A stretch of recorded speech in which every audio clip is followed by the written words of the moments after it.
how can I chill out more? Okay, let's go to this. I would say the answer lies in the question. I'm going to answer the question with a question. And the question you want to ask yourself is,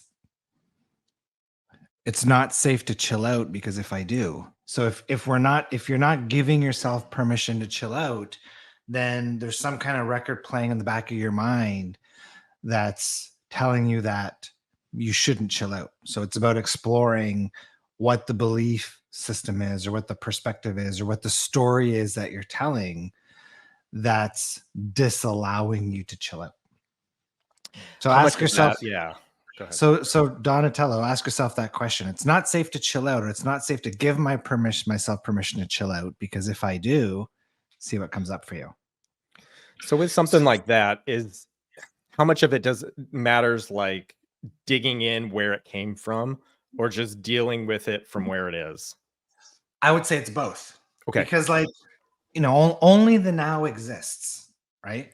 So, oftentimes when we're shifting beliefs and shifting stories, there are things that were anchored in the past, but they also exist here and now. Otherwise, they wouldn't be relevant.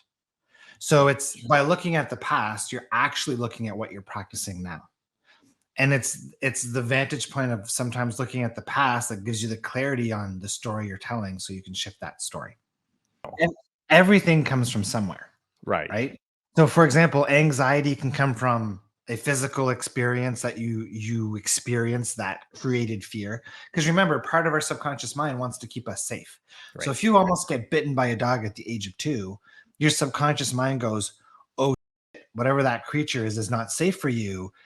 From this moment onwards, anytime you're close to a dog, I'm going to release those fear chemicals because I want to try to keep you safe. And that's what causes irrational fears and anxiety. So that's, one place these types of things can come from. But you can also pick it up like from your parents. So if you grow up with a parent who is obsessed with fears of feeling like it's not safe to be outside past 7 p.m. at night, then as a child, as you witness that behavior in your parent, then you also pick up that programming as well. So that the programming can come from a variety of places. And the key to shifting it is first and foremost identifying what's the belief that's anchored by a story that I'm telling myself about circumstance XYZ.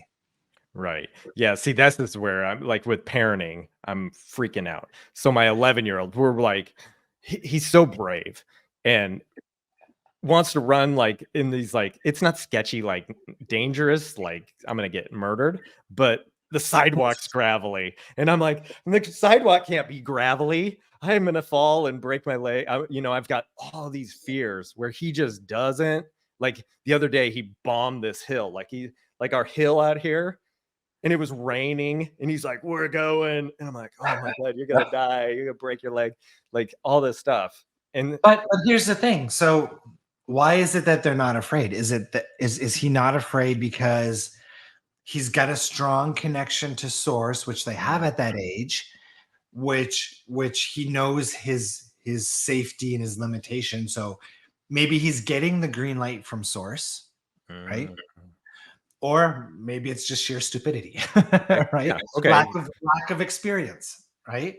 I remember there was one clip that somebody asked in the Abraham-Hicks hot seat about a child, a toddler or something running over towards a freeway, and would source stop that from happening or interfere.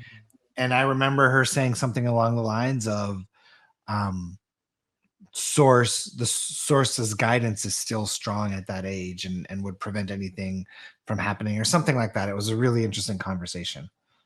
Yeah, I mean, it goes, for me, it goes like as high as like danger and like me being a helicopter parent.